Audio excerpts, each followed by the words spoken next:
Chapitre 5: La justice de la Révolution, la grande réforme judiciaire de 1790 à 1791. Dès 1789, Nicolas Vergas va rendre un rapport envisageant la justice d'un point de vue global. Le projet de Jean-Guillaume Touré sert à éviter la confusion des pouvoirs et éviter que les juges ne s'immiscient dans le pouvoir législatif. Il y aura d'ailleurs la loi réforme de la justice des 16 et 24 août 1790. On va voir maintenant la section 1, la désignation et le statut des juges. Le décret du 4 et 11 août 1789 abolit la vénalité des offices. Il faut donc déterminer pour les révolutionnaires quelle sera la nature des nouveaux juges. La question des jurés grand 1. L'idée d'une cohabitation entre juges et jurés est très séduisante pour les révolutionnaires. D'une part, c'est ce que propose le système anglais, très considéré par les intellectuels français. D'autre part, cette cohabitation trouve un précédent dans l'histoire française. En effet, la justice des pairs se retrouve autant dans le malus franc qu'au sein des cours féodales. Il est donc imaginé que l'établissement des faits doive revenir à un jury de citoyens. Quant à l'application de la loi, elle réservait de la compétence des juges professionnels. Après de nombreux débats, un décret est adopté par la Constituante le 30 avril 1790. Finalement, il n'est fait recours au jury que pour les criminels et seulement pour établir les faits. Quant au prononcé de la peine, il est de la compétence exclusive du juge. 2. La question de la désignation des juges. Pour désigner les juges, 3 solutions sont envisagées par les constituants. On imagine d'abord que les nouveaux juges soient désignés par le roi. Deuxième solution, on imagine ces juges élus par les justiciables. Une troisième hypothèse est une voie hybride qui mélange les deux premières solutions. Dans cette situation, plusieurs personnes sont élues pour un seul poste. À la suite de cette élection, le roi décide qui parmi ces personnes deviendra le juge. La première solution est écartée car le roi est déjà maître de l'exécutif. Il en va de même pour la troisième solution car elle donne aux électeurs qu'un droit de présentation. C'est donc la seconde hypothèse qui est retenue avec une section des juges par les justiciables. C'est la loi des 16 et 24 août 1790, les juges sont élus par les justiciables. Notons toutefois que le roi n'est pas forcément exclu de ce mode de désignation des juges. En effet, après élection, le roi institue l'élu par lettre patente, mais ce n'est qu'une intervention symbolique, le roi ne peut qu'instituer. 3. La question du statut des juges. Le débat sur le statut des juges porte sur la durée de leur mandat et leur révocabilité. Il est envisagé un temps d'élire les juges à vie. L'avantage de cette inamovibilité aurait été de garantir leur indépendance. Aussi, cela aurait garanti à la longue des juges expérimentés. Mais l'impossibilité pour la nation de les contrôler pose problème et rappelle trop l'ancien régime. À la place, il est décidé que les juges sont élus pour 6 ans et rééligibles sans limitation. Durant leur mandat, les juges bénéficient de l'inamovibilité, à part pour les juges de paix. Seuls peuvent être élus que ceux avec une expérience dans le monde judiciaire. On demande 5 ans d'exercice pour les juges ordinaires et 10 ans pour les juges au tribunal de cassation. Section 2. La nouvelle organisation judiciaire. 1. La justice civile. A. Les arbitres. L'arbitrage est un moyen considéré comme si important qu'il se retrouve à l'article 1er de la loi des 16 et 24 août 1790. Le droit à l'arbitrage est même inscrit dans la Constitution de 1791. Cet attrait pour l'arbitrage est révélateur d'un optimisme régnant à la fin du XVIIIe siècle. On considère alors que tous les citoyens raisonnables sont animés d'un sentiment de fraternité. Par conséquent, leurs conflits peuvent se résoudre par décision d'un arbitre qui a la confiance des deux parties. L'arbitrage peut intervenir dans toutes les matières civiles dès lors que la conciliation a échoué. N'importe quel citoyen peut être désigné en tant qu'arbitre, dès lors qu'il a le libre arbitre de ses droits et actions. L'arbitrage est obligatoire dans le domaine des conflits familiaux. En effet, toute affaire concernant des parents proches nécessite l'intervention d'un tribunal de famille constitué de 4 parents, amis ou voisins des parties. L'objectif est de parvenir à une paix familiale en trouvant une solution à l'amiable. Ce tribunal intervient dans toutes les branches du droit de la famille, à l'exception du divorce considéré comme un contrat. Il permet surtout de régler dans la discrétion des affaires des familles épineuses. Les résultats de cet arbitrage familial sont décevants. On fait tout pour ne pas y avoir recours. B. Les justices de paix. Ce ne sont pas des juges professionnels, ce sont en majorité des notables. L'institution des juges de paix relève de la même philosophie que celle des arbitres. On cherche, en effet, plus à aplanir les différends plutôt qu'à les trancher, en désignant un vainqueur et un vaincu. Les juges de paix sont élus. Ils sont désignés par un collège électoral appelé assemblée primaire. Il n'est exigé de la part des candidats aucune formation juridique ou exercice préalable de la formation judiciaire. Le mandat des juges de paix est de courte durée puisqu'il s'établit sur 2 ans. La justice de paix est une justice de proximité. Sa circonscription est le canton. Dans les faits, l'assemblée primaire a surtout élu des notables locaux. Il est attendu du juge de paix qu'il soit comme un père auprès de ses enfants. Aussi, toute instance civile doit commencer par une phase de conciliation devant lui. En cas d'échec, l'affaire vient pour jugement face à un juge de paix ou devant le tribunal de district. Si les parties en formulent la demande, on peut transmettre l'affaire à un arbitre. Ces juges sont plus attentifs à l'équité qu'à la règle de droit elle-même. C'est même dans la phase de jugement. Même dans la phase de jugement. C'est les tribunaux de district. Ces juridictions constituent la pièce maîtresse de la nouvelle organisation judiciaire révolutionnaire. On en trouve 553 juridictions dans toute la France. Les juges des tribunaux de district sont élus par un collège électoral composé d'électeurs du second degré. En plus de l'élection, il y a 2 conditions pour devenir juge de district. D'une part, il faut être âgé d'au moins 30 ans, d'autre part, il faut avoir exercé une profession judiciaire pendant au moins 5 ans.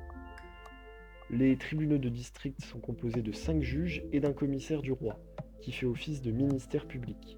Ce commissaire est nommé par le roi et exerce ses fonctions à vie. Ces tribunaux de district représentent la juridiction de droit commun. Ils ont connaissance de toutes les affaires, à l'exception de celles réservées par la loi à une juridiction spéciale. Pour les petites affaires, les tribunaux de district statuent en dernier ressort. Pour les affaires plus importantes, ils statuent à charge d'appel. Ils jugent en appel les décisions des tribunaux de commerce et des juges de paix. Ils peuvent aussi juger en appel circulaire, en jugeant en appel d'autres décisions d'un tribunal de district. Grand 2, la justice répressive. Cette justice répressive est organisée en 3 degrés qui se distinguent selon la gravité de l'infraction. Le tribunal de police municipale, le tribunal de police correctionnelle et le tribunal criminel départemental. A. Le tribunal de police municipale. C'est la loi des 19 et 22 juillet 1791, donc une loi adoptée à l'Assemblée nationale et donc aussi une loi adoptée par le roi, qui confie à cette juridiction le droit de réprimer les plus petites infractions. Ces petites infractions concernent les manquements aux arrêtés municipaux. Le tribunal ne peut donc prononcer que des peines modiques, c'est-à-dire une peine d'un maximum de 8 jours d'emprisonnement et de 500 livres d'amende. La composition de ce tribunal est particulière, car on retrouve des officiers municipaux, donc des fonctionnaires, en tant que juges. C'est donc une entorse au principe généralement proclamé de la séparation des pouvoirs. En général, on trouve 3 officiers municipaux par juridiction, et 5 officiers municipaux dans les villes de plus de 60 000 habitants. Les tribunaux de police municipale statuent à charge d'appel devant le tribunal de district. À Paris, ce n'est pas le cas, car il existe un tribunal d'appel de police municipale. L'appel n'est pas suspensif d'exécution, ce qui lui fait perdre beaucoup d'intérêt en matière pénale. Cette juridiction, en réalité, est destinée à sanctionner rapidement et efficacement les petites infractions. Son public cible est celui des marginaux, ce qui explique ce fonctionnement expéditif. B. Le tribunal de police correctionnelle. Cette juridiction est compétente pour connaître des infractions plus graves que des simples contraventions. Cependant, il s'agit d'infractions qui ne constituent pas de crime au sens juridique du terme. Ainsi, relèvent du tribunal de police correctionnelle les infractions contre les personnes comme les homicides involontaires, les infractions contre les biens comme les vols simples et l'escroquerie, les atteintes aux mœurs, les insultes et violences légères, les outrages aux agents de la force publique, la mendicité et le vagabondage, les atteintes à l'exercice libre des cultes. En termes de sanctions, l'arsenal du tribunal correctionnel est réduit. Il peut simplement prononcer des amendes et des peines d'emprisonnement de 2 ans maximum. L'appel de ces décisions se fait devant le tribunal de district. Encore une fois, ce n'est pas le cas à Paris où l'appel se fait devant le tribunal d'appel de police municipale. Les tribunaux de police sont composés de manière variable selon leur canton. En règle générale, ils sont présidés d'un juge de paix, assisté de 2 assesseurs. Ces assesseurs sont normalement pris parmi de simples citoyens. Par contre, dans les villes où il y a plus d'un juge de paix, ces assesseurs sont également juges de paix. Ainsi, dans les villes où il y a plus de 60 000 habitants, le tribunal est composé de plus de 6 juges de paix. Quant au tribunal de police correctionnelle de Paris, il est exceptionnellement composé de 9 juges de paix. Devant ces juridictions, l'action publique est menée par une dénonciation émanant d'un simple citoyen. Celle-ci est ensuite menée devant le procureur de la commune ou devant la gendarmerie. L'idée est que chaque citoyen est responsable du respect de la loi et du maintien de l'ordre public. À ce titre, il lui revient de porter tout manquement à la connaissance de l'autorité compétente. Une fois l'action engagée devant le tribunal, elle est soutenue par le procureur de la commune. C'est le tribunal criminel départemental. La sanction des crimes a fait l'objet d'une attention particulière de la part des constituants. Les discussions à l'Assemblée ont mené au vote d'une loi en date du 7 février 1791. Après beaucoup d'hésitations, elle ne sera promulguée que le 16 septembre 1791. Cette loi institue dans chaque département un tribunal criminel départemental, avec une procédure et une composition complexes. 1. La composition du tribunal criminel départemental. Le tribunal est composé d'un président élu dans les mêmes conditions que les juges des tribunaux de district. Ce président est secondé par 3 assesseurs choisis parmi ces juges de district. À côté de ces juges, on trouve un jury de jugement composé de 12 jurés. Ce sont des citoyens tirés au sort parmi une liste de 200 noms selon les citoyens actifs d'un département. Cette liste est établie tous les 3 mois par le procureur général syndicat du département. Ce système a pour but de former des juges essentiellement issus de la petite bourgeoisie. Le monde des campagnes est donc très peu représenté et celui des couches modestes est inexistant. L'accusation est doublement soutenue par un procureur du roi, élu à vie, et par un accusateur public, élu comme les juges de district. Le but de ce double emploi est assez confus et les rôles de ces 2 accusateurs sont mal définis. Après la fin de la monarchie constitutionnelle, cette dualité disparaît. 2. La procédure du tribunal criminel départemental. La procédure du tribunal criminel est complexe et se déroule en 3 phases. La dernière phase se déroule véritablement devant la juridiction. Tout d'abord, le suspect dénoncé est présenté devant un juge de paix. Le juge de paix le place sous mandat d'arrêt et le fait transférer au chef-lieu du district pour y être incarcéré. La seconde phase commence devant le jury d'accusation, qui possède à sa tête un directeur. Ce directeur est choisi parmi des juges de district et est responsable d'instruire le dossier. Au terme de son travail, soit il rend un non-lieu, soit il renvoie l'intéressé devant un jury d'accusation. Après avoir entendu les témoins, ce jury décide d'un éventuel renvoi devant le tribunal criminel. Commence alors la 3e phase de la procédure, celle du jugement. La déposition des témoins est recueillie par écrit lors de l'instruction, puis elle est renouvelée oralement à l'audience, lors de la phase de jugement. Le déroulement d'une audience criminelle est alors très proche de celle d'une cour d'assises d'aujourd'hui. Au début d'audience, le greffier procède à la lecture de l'acte d'accusation. Par la suite, le président interroge l'accusé, puis auditionne les témoins de l'accusation et de la défense. Puis, l'accusé a le droit de présenter immédiatement des observations après chaque déposition. Cette instruction achevée, la parole est donnée à l'accusateur public pour ses réquisitions. Enfin, la parole est donnée à la défense, l'accusateur se défendant seul ou par le biais d'un représentant. Aujourd'hui, en matière criminelle, c'est obligatoire d'être assisté par un avocat, par exemple. Les débats sont considérés comme clos et le jury se retire pour délibérer de la culpabilité. Un verdict de culpabilité n'est prononcé qu'en cas de majorité qualifiée de 10 voix sur 12. Si cette majorité n'est pas atteinte, alors l'accusé est acquitté. En cas de verdict de culpabilité, l'audience reprend mais ne portera que sur la peine applicable. Sur ce point, ce sont les juges seuls qui se retirent pour se prononcer sur la sentence. 3. Le renouvellement du droit pénal. Les grands principes contenus dans la DDHC interdisent l'application de l'ancien droit pénal. Ainsi, l'ordonnance criminelle de 1670, qui fixait les règles et la procédure criminelle, est rendue caduque. Il faut donc, pour les constituants, instaurer un nouveau code conforme aux idées des Lumières. Ces idées consacrent la présomption d'innocence et la non-rétroactivité de la loi pénale.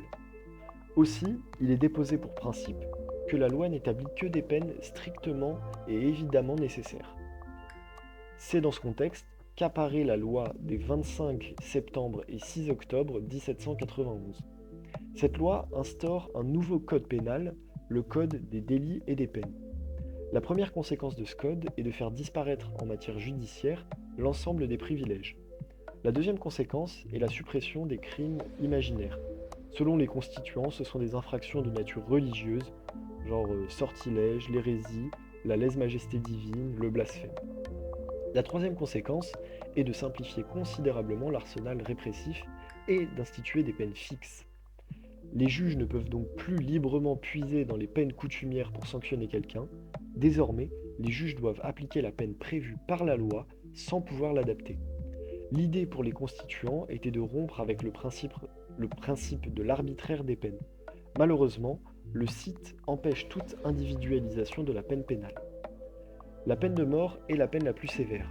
Les constituants ont longuement discuté de son abolition. Cela étant, ce sont les modalités de la peine de mort qui sont changées, les anciennes étant jugées barbares. La constituante opte donc pour une peine de mort appliquée uniformément à tout condamné. Peu importe la situation sociale du condamné, il n'existe plus de supplice préparatoire. La peine du feu n'existe donc plus, autant que la peine de la roue ou de la pendaison. C'est à cette période qu'est mise en place la guillotine, dont la première exécution a eu lieu le 25 avril 1792. Quant aux peines inférieures, elles sont diverses et variées. Les travaux forcés sont prononcés pour une durée maximale de 24 ans. La réclusion, la détention, la déportation, la dégradation civique, le carcan et les sanctions patrimoniales, par exemple. L'échelle des peines suit donc l'échelle des valeurs comme inscrit dans la DDHC. Les crimes les plus graves entraînent la privation de la vie, les crimes du degré en dessous entraînent une privation de liberté, les crimes les moins graves entraînent une privation à la qualité de citoyen ou une atteinte à la propriété. Comme par le passé, la finalité de la peine est de sanctionner et ou d'intimider.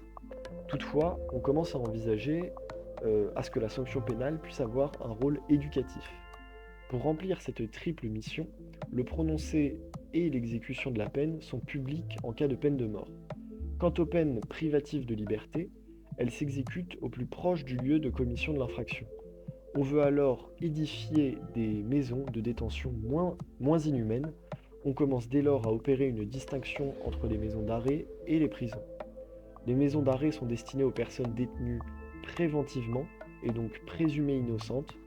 On souhaite les séparer des véritables coupables et que leur détention soit la moins pénible possible. Les prisons sont donc réservées à ceux qui ont déjà été condamnés. Elles sont réparties en plusieurs catégories. Les bagnes pour les condamnés aux travaux forcés, les maisons de force pour les femmes condamnées à la réclusion. Pour les condamnés à la gêne, il y a des établissements spéciaux et les maisons de correction. L'ensemble de ces bâtiments est placé sous l'autorité de l'administration départementale. Le détenu n'est donc pas confié au pouvoir judiciaire, mais au pouvoir administratif. La justice n'a alors aucun contrôle quant à l'exécution des sentences qu'elle prononce. 3. Le tribunal de cassation.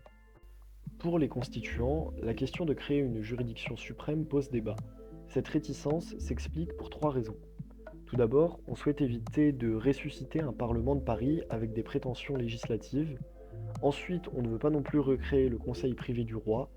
En effet, il s'agirait là d'une résurgence de justice retenue, ce qui est inadmissible pour les révolutionnaires. Enfin, la loi étant l'expression de la volonté générale, elle est considérée comme parfaite et facile d'application. A priori, il n'y aurait aucune utilité à instituer une juridiction susceptible de l'interpréter. Tout au plus, cela consisterait à une l'expression du pouvoir judiciaire dans le domaine législatif. Pourtant, la pratique judiciaire des tribunaux de district en décide autrement. En effet, les tribunaux prononcent des décisions de valeur inégale en matière d'application de la loi. Cette considération conduit à poser un recours à un système lourd et complexe, celui du référé législatif. Dans le silence de la loi, les tribunaux doivent se tourner vers le corps législatif pour interpréter la loi, ou en faire une nouvelle. Ce système reste conforme à l'esprit du moment qui accorde une prééminence au pouvoir législatif. Mais il restait le risque que les juges veuillent statuer à tout prix pour garder leur influence. Pour pallier à cela, on proposa la mise en place d'un comité spécial de l'Assemblée qui aurait eu pour mission de censurer les juges. La proposition fut balayée par les constituants car considérée comme une violation grave au principe de la séparation des pouvoirs. Finalement, l'idée d'une juridiction suprême s'imposa comme un bon compromis. Ainsi, la loi des 27 novembre et 1er décembre 1790 créa le tribunal de cassation.